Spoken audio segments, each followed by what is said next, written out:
কোনেনো দিব মচি মোৰ চকু পানী,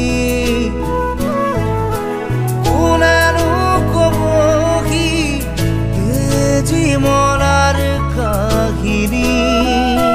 মোৰ ভোক লগা নাই মা, তুমি আহি খুৱাই দিয়া না। তোমাক নোপোৱাৰ যাতনা